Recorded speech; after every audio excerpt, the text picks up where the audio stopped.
our uh, most prized guest lecturers in the past, and I know he won't disappoint us in this time. So without any further ado, let me ask Herschel to come on and start as soon as he's ready. I'm ready. Dave, thank you very much for those very kind words. Now I have to make sure to do a little better than I might have, because you kind of set me up. But thank you very much. I want to thank all of you for coming on. It's also very nice to see people that I haven't seen, or to get the chance to look at each other, in the eyes. So thank you, and thank you for staying up so late. Last year, I had the privilege of reviewing a book by Lynn Olsen. It was called Those Angry Days, Roosevelt, Lindbergh, and America's Fight Over World War II, 1939 to 1941. And it basically covered the American positions, isolationists who were against entering the war and helping Great Britain, and interventionists who wanted to help Britain, going as far as entering the war. And the story of those who led both sides, Roosevelt on one side, or in the middle, Lindbergh, the interventionists, and so on in the period. Now tonight, I'm going to review a book by the same author, Lynn Olsen. It's called Citizens of London, and it covers the same time period, 1939 to 1941. This time, the view is from Americans in London. And Ms. Olsen tells us that by March of 1941, after 8 months of bombing, most Americans had abandoned London. Joseph Kennedy, who was the ambassador to Great Britain, who, by the way, was the father of a future president, John F. Kennedy. He left England and came back and told FDR that England was going to be defeated and America shouldn't help them. And he was leaning towards the fascist Nazi government of Germany. Whether he was an anti-Semite or not, he certainly was not in favor of helping Britain to survive. Three who stayed in England disagreed with Kennedy's analysis. And they are the protagonists of this book. One was CBS reporter Edward R. Murrow, who most of you are familiar with. He told Americans just what living through the Blitz was like. Then there was the playboy industrialist turned diplomatic troubleshooter, Averell Harriman, and he was in London to expedite the US military aid. Both of them are still well known because their careers in the 40s and 50s and 60s, they were very prominent people.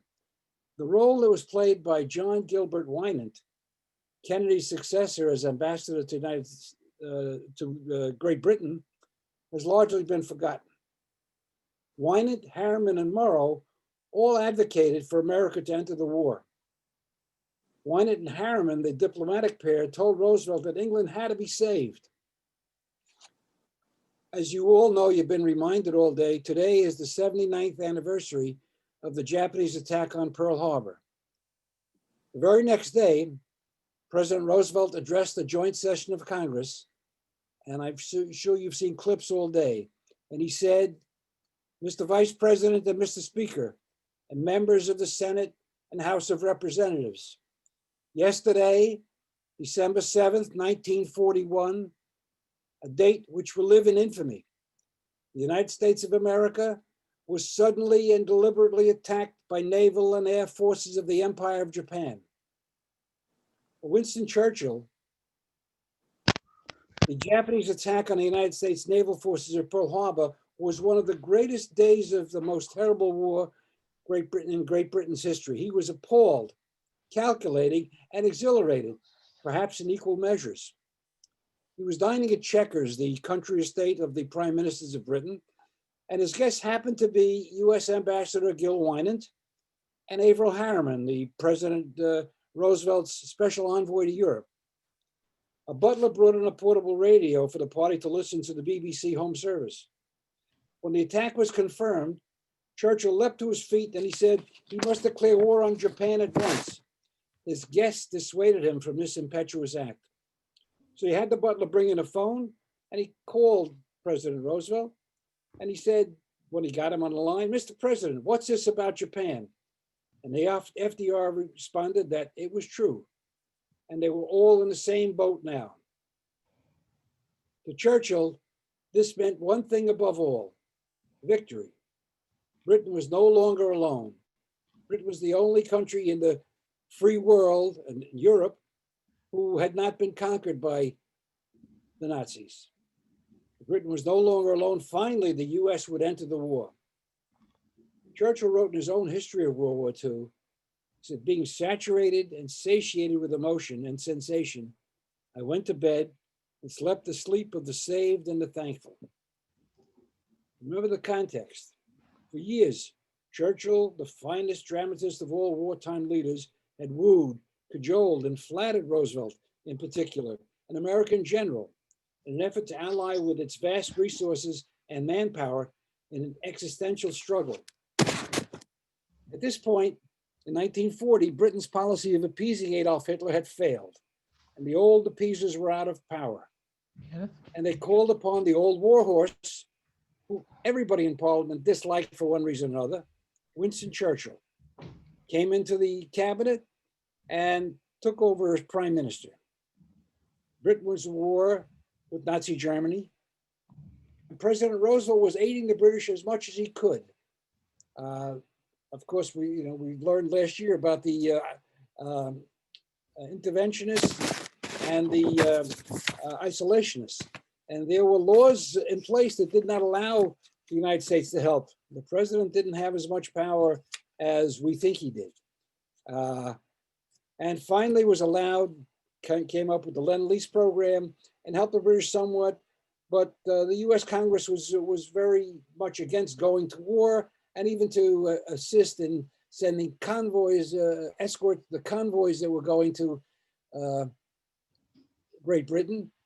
And the British merchant marine was decimated by the U-boats and other combat vessels.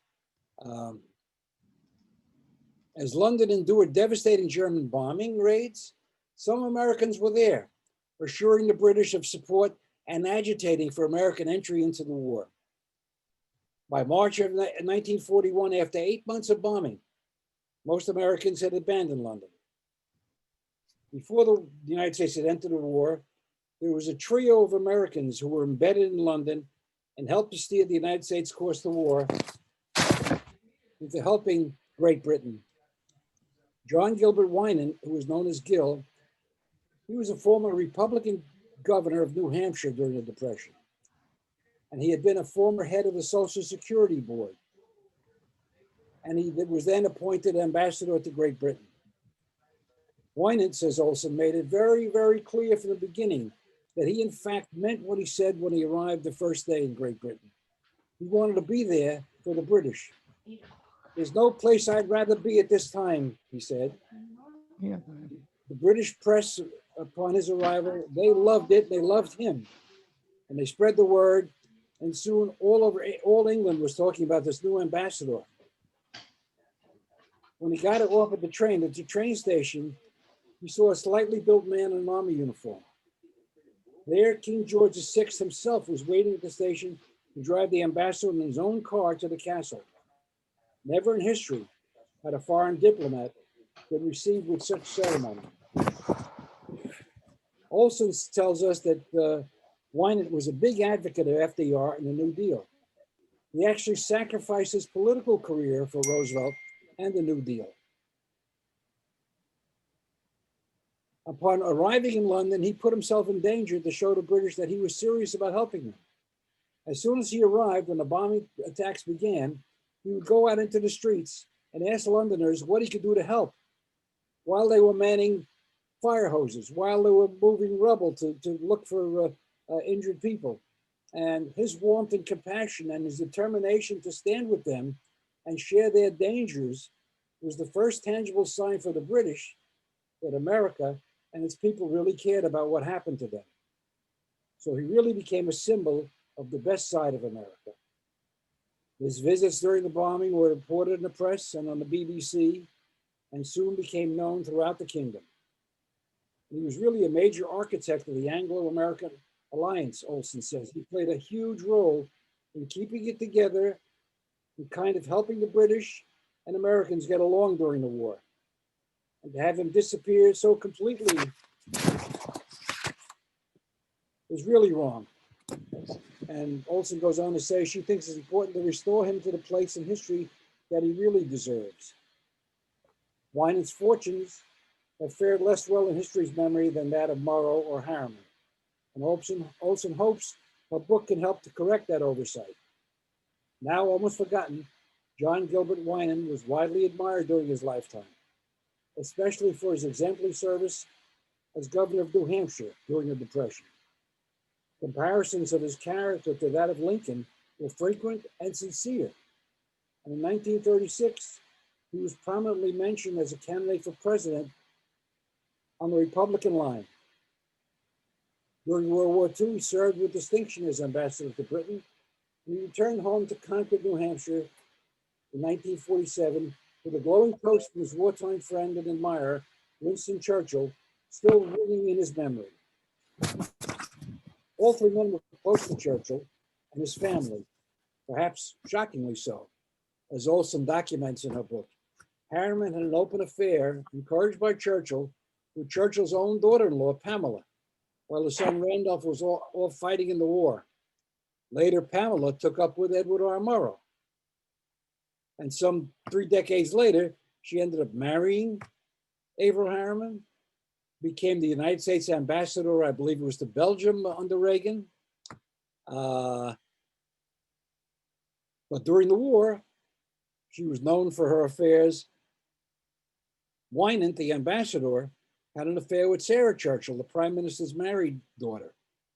London was extraordinary that day, Olsen laughs. It was really a hothouse. Being stuck in a war situation can be a real aphrodisiac.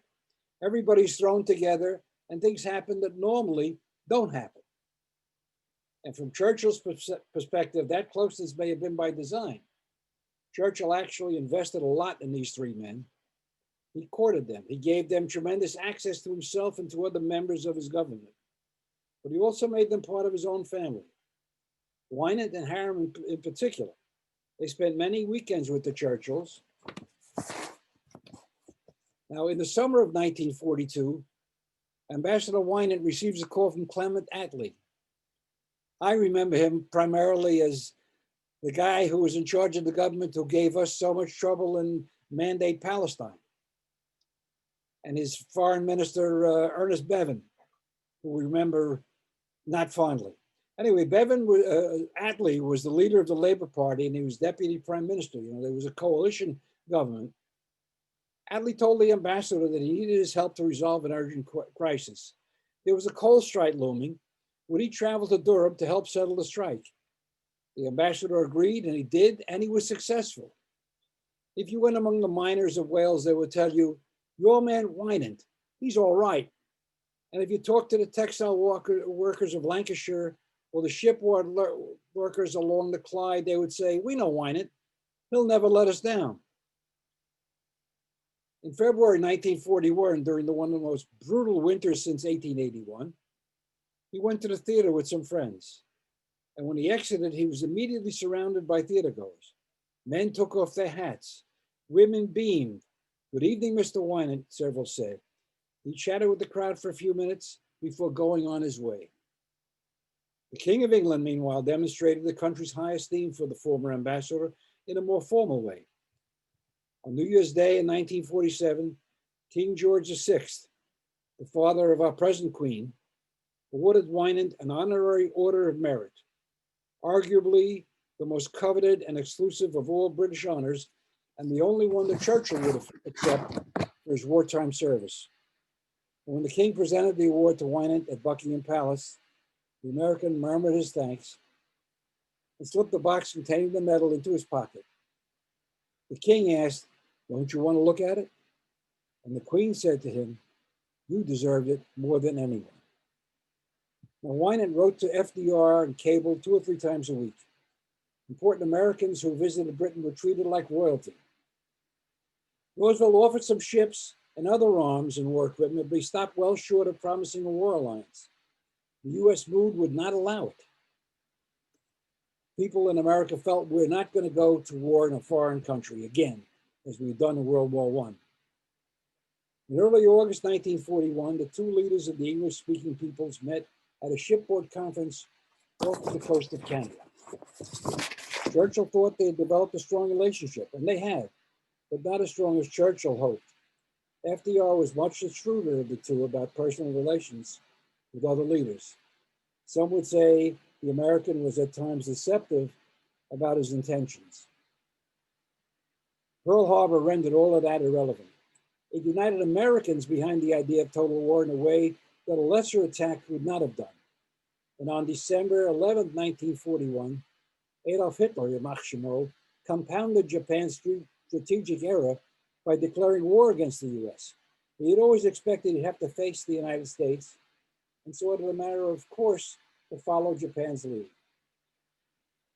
This removed Churchill from furious uncertainty about whether Congress would agree to fight Germany.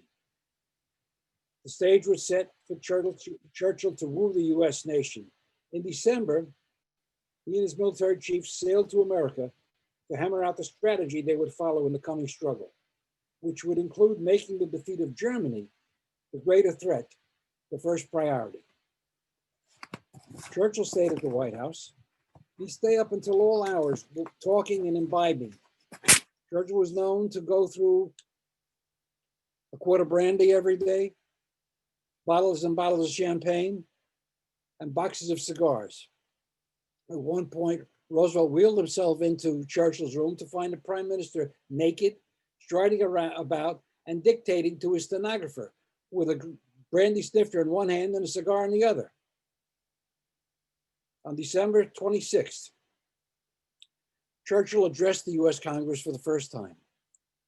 He joked about his own Anglo-American heritage. His mother was American, Jenny Jerome from Brooklyn. And no, she's not Jewish.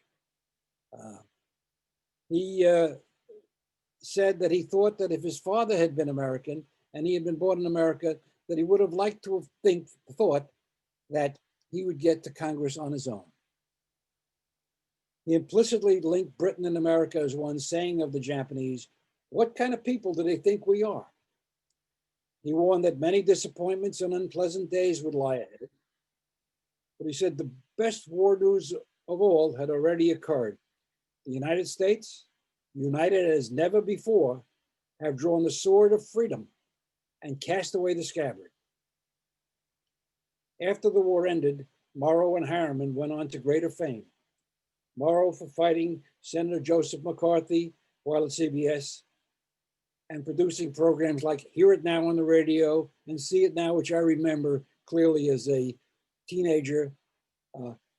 His interviews with celebrities, the most famous of all was he interviewed Jackie Kennedy, who took him on a tour of the White House. It's the first time we had a chance to see Mrs. Kennedy really talking to us, and as we got to know her, she was a favorite of almost everyone. Harriman went on to a political career and foreign service. Winans' life after the war was more tragic.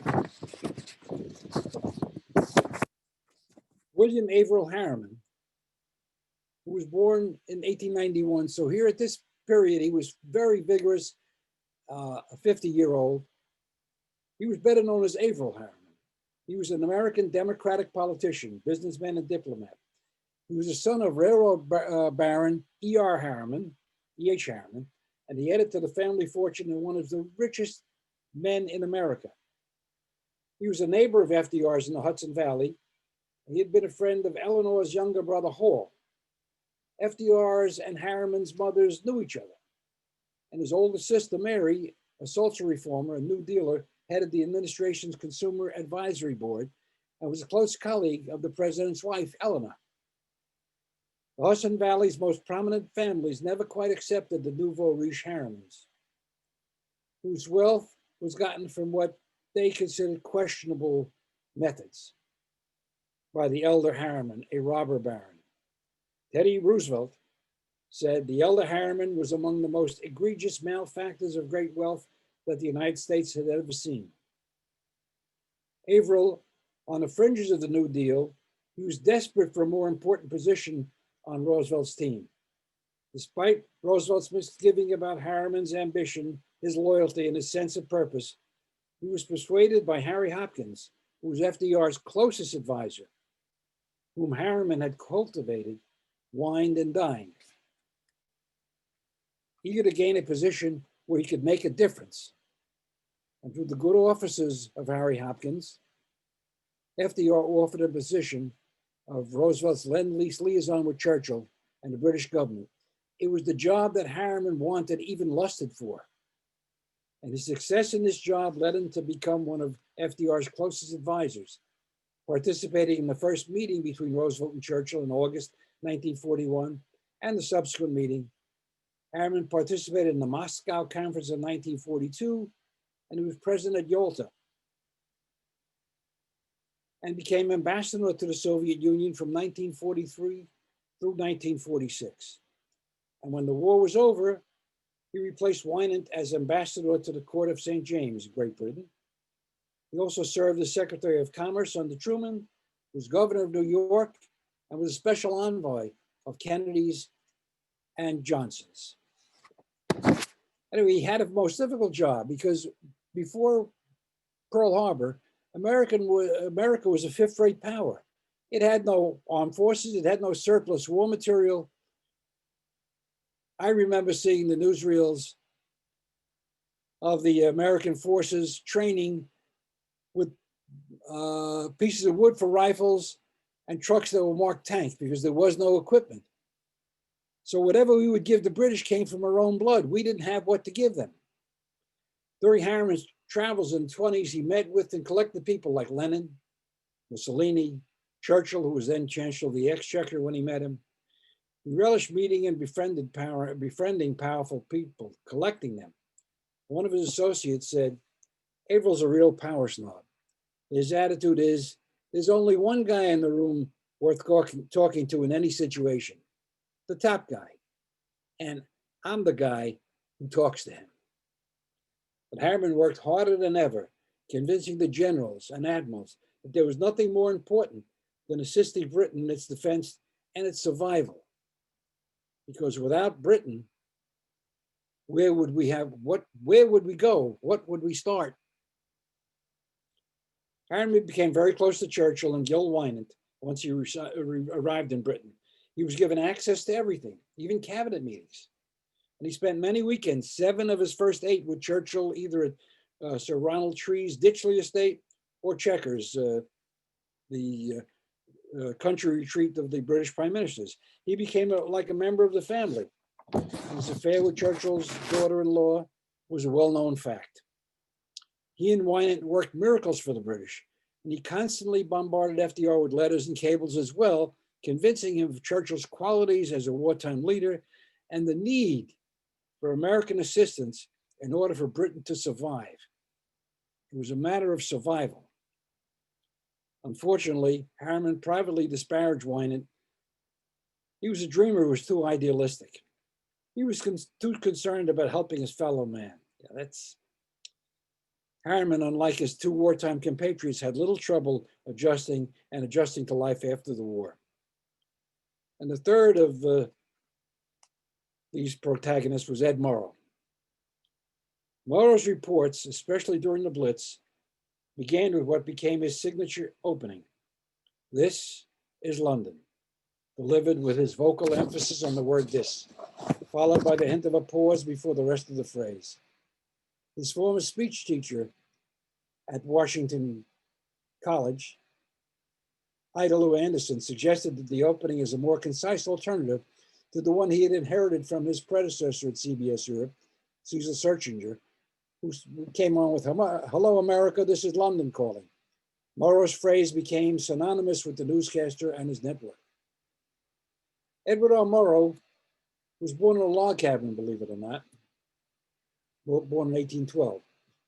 He grew up in the Pacific Northwest, was educated there at Washington State University, and later on, seeking a career in journalism, Came out to New York and joined CBS as Director of Talks and Education in New York in 1935, quite a young man, and remained with the network for his entire career.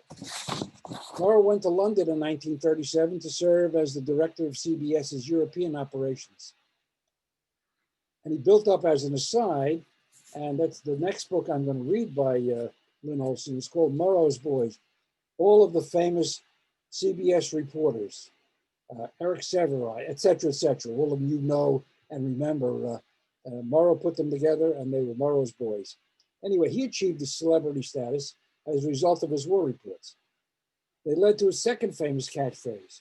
At the end of 1940, with every night's German bombing raid, Londoners who might not necessarily see each other the next morning often closed their conversations with good night and good luck.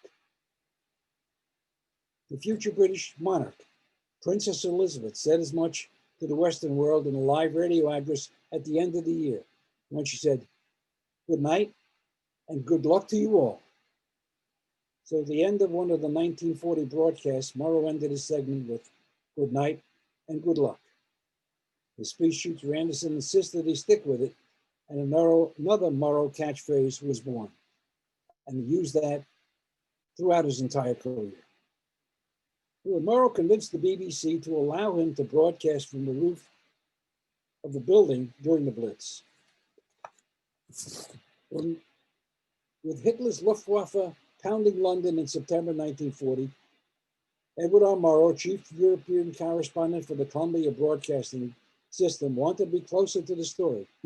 For weeks, Morrow had been asking the Air Ministry for permission to send live broadcasts on the German raid to America from London's rooftops. The ministry had refused. Censors could not be sure what the American correspondent might report in live broadcast. To address the Air Minister's concern, Morrow and a sound technician went up to the roof of the British Broadcasting Corporation building and recorded a description of an air attack on London. The ministry told Morrow it sounded fine, but again refused permission. Morrow made 6 more test recordings so the officials could be sure they had not compromised security. Although they did not find any violations, Morrow's request was again turned down. Now, through his influential contacts, Morrow reached the Prime Minister, Winston Churchill himself. Churchill had been a former war correspondent as a young man.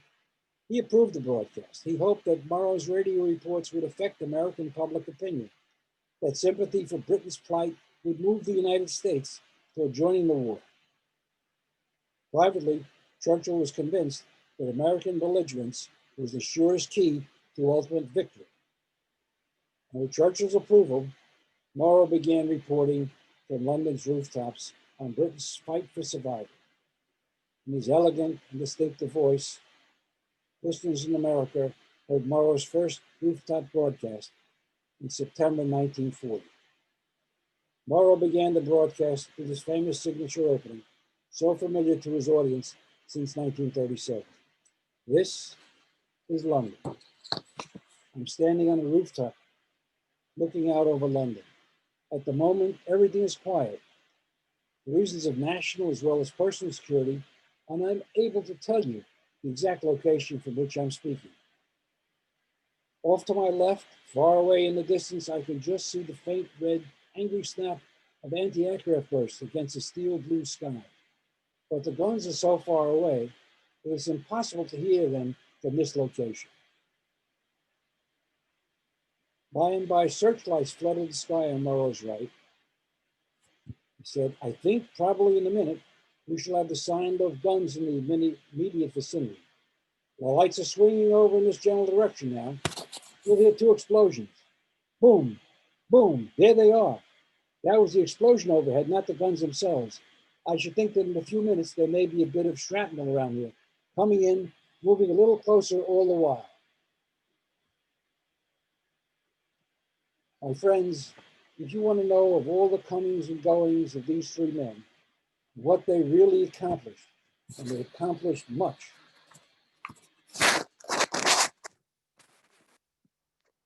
is probably the one of all of the books written about World War II that can give you that feeling, that sense of being there. I personally found it a very enjoyable, great read. It's scholarly and yet down to earth record of these three men in London and what went on in that period, 1939 to 1941. In the spring of 1945 brought a whirlwind of events. The true extent of the Holocaust became known. Roosevelt's death, US forces and Russians meet at the Elbe, Hitler commits suicide, and the war in Europe ends on May 7th. After the war ended, Morrow and Harriman went on to greater fame. Morrow for fighting Senator Joseph McCarthy while at CBS, and Harriman for his political career. Winans' life after the war was more tragic. Within 2 years of returning home, he committed suicide. I personally discovered a new hero in Gilbert Winan and have been disappointed in not being able to find a decent biography. I grew to like him very much. And as a matter of fact, Lynn Olsen would be just the right one to write such a biography. And I suggested that to her in some of our email correspondence. With a little chutzpah, but I hope she'll do it. I rediscovered Ed Morrow, who I recall as a young man. I want to see it now and hear it now broadcast on the, as I mentioned before, the celebrity interviews. So once again, I have to thank the Men's Club and Sam Coleman for giving me the opportunity to dive deeply into this book, to research the period and have a little longer bibliography, and to finally come up with something that I could condense into a half hour, 40-minute talk and give you back what I got from it. I got more out of it than I thought it was, as always. I want to thank you very much for your participation. If anyone has any questions, I'm ready to answer them if I can. Anyone? No? I'd like to welcome you. This is Sam Coleman. I joined a little late. I didn't know how to do it. But Larry Fish helped me. So I joined a little late. I enjoyed it very much. So I'm just welcoming you. And David, thank you for pitching in for me. That's okay. I'll close the meeting later, but now I don't have any question. I'd appreciate it if people joined and asked questions. Yeah, are there any questions anybody has? While you think about the questions, as you know, or you may know, if you've followed me along the last 5 years, that I am a Winston Churchill is a hero of mine. And I discussed 5 years ago, Winston Churchill and the Jews. And I believe that if not for Winston Churchill, keeping England in the war and holding on against all odds, they say all of the countries in Europe that were not dictatorships or declared neutral had been conquered by the Nazis. And England stood alone, even before Russia was attacked and came into the war. And, you know, Churchill was disliked by probably everybody in Parliament. The politicians treated him terribly. They badmouthed him and they insulted him. And although he had over his years from the early 1900s, probably held more cabinet positions than anyone else. And it wasn't until things got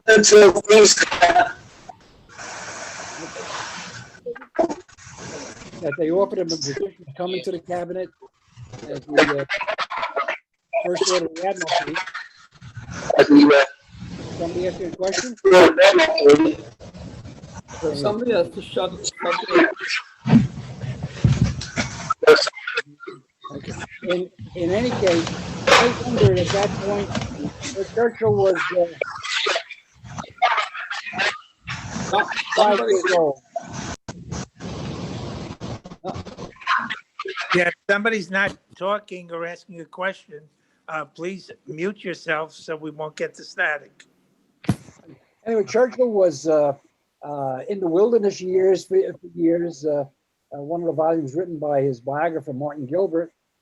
And no one was really liked him. And in fact, another book that I read by Lynn Olsen was called Troublesome Young Men. He had in the 30s a group of young men who worked for the aircraft ministry and so on, and they were helping him gather information because he was in the wilderness calling out, the Germans are rearming and we are not. The Germans are getting ready for war. They're building an air force, which they were not allowed, and so on. So when they called upon Winston Churchill, because now it wasn't peacetime, now it was wartime, and we need a soldier, a wartime leader. Churchill was then 65 years old. I wonder what would have happened if he would have said, who needs this? Kommt in dread. What do I need this for? I'm ready to retire. And knowing something of the other prominent statesmen and politicians at the time, I don't think there would have been a leader that would have been able to do what Churchill did. I think that Britain would have made a peace with Nazi Germany and would have been an ally somehow, or like Vichy France, or under the thumb of Germany. And what would have happened to the United States? It wouldn't have been long before the Germans would have come up with aircraft, bombers that would have been able to reach us. And who knows, we might be speaking German today.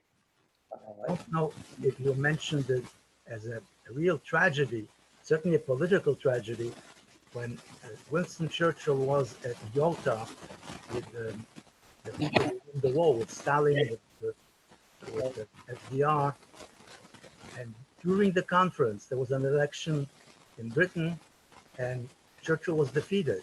He had to leave when they were discussing the end of the war, how to divide the world. He was extremely important person, and what he advocated was picked up by FDR. Yeah, that was a really personal tragedy for him. He was defeated when he won the war. He won the war and they threw him out after when the war was won. Yeah, well, I think Yalta, they were still fighting, or something was still going on. Actually, the conference that you're referring to was Potsdam, which is after the war. Was he called out from Yalta or from in the middle of a conference? Yeah, He was called home, and he was defeated, and yet he picked He was himself up. He became prime minister again. He was defeated in 46, I think it was. It was after the war. August 1945, the Potsdam Conference, which was attended by United States, Russia, In Russia, yeah. and Harry Truman, of course, was president of the United States, and this was in August. And Clement Attlee was the deputy prime minister. He simply got up and moved his chair, took Churchill's chair, because he was elected prime minister and Churchill was out. And that was also the time that on the way back from Potsdam, while he was on the ship, that Truman got the word of the successful test of the atomic bomb, and passed that on to Stalin for the first, even though Stalin knew all about it, and because they had their spies that were working on their own atom bomb from using our scientific secrets. And, but anyway, yeah, that was a tragedy. At least most of us felt that way. How could you throw a guy out who won the war? But they did. They tossed him out, and he came back. Some of the things I read told me that Churchill was much more tough on Stalin than FDR.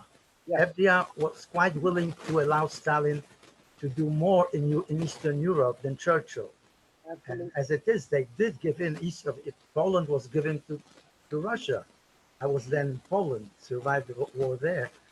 And I was a child, but I remember that the admiration was for Churchill, and that people knew that FDR was soft. FDR was an idealist.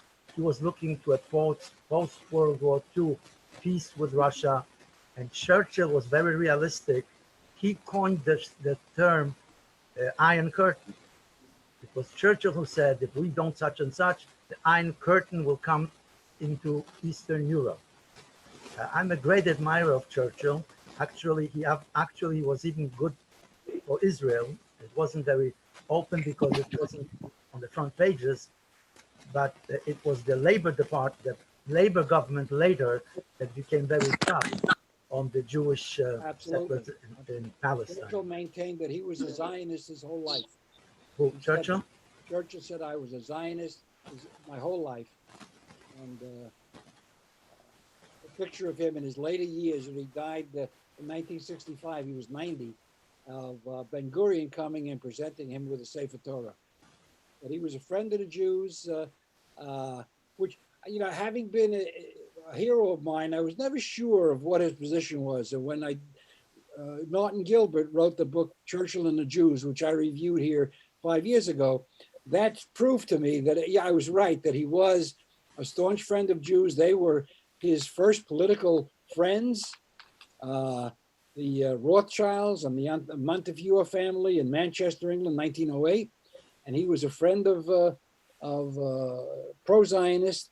He just lost a little of his fervor for the state of Israel when his best friend was assassinated by the Stern Gang. And he just was a little quiet. And of course, he was not in power after 1945 until I think 1954 again. But he was a friend of Jews and made some wonderful comments and statements about Jews deserving Israel, and he's a good friend of ours. Yes. May he rest in peace. But, yeah, he was. If there were no other questions or comments, then Sam, I'll turn it over to you. I want to thank you again. So, And thank all of you for your attention, and hope you enjoyed it. And, Herschel, that was excellent. Thank you. thank you, Rabbi. Thank you very much. David, since you had the pleasure to open it, go ahead, close it. Thank you. No, you can go right ahead. I think we all found it very fascinating. You didn't let us down, Herschel. So Okay, I'll thank you. pick a good book for next year. We're going to work on it right away. Thank you. Okay. Thank you all for attending. The next session is Monday, December 21st. There's a substitute. The person who was supposed to speak at that time has an illness in the family, so I postponed it. And we have a brand new lecturer, Helen Garfinkel, who has a very excellent book. And she's a good lecturer. I've heard her before, Saving Israel. So I'm looking forward to seeing you all on Monday, December 21st. And I promise I'll learn how to join in time. Thank you. Bye. Thank you. Thank you. Good Thanks, night. Larry Fish. Thank you. Good night. Good night. Good night. Thank you very much. Very enjoyable. Good night. Thank you. Thank you. Great job, Herschel. Okay, thank you Very, much. very nice. I'm waiting for, people to go. Okay. See you.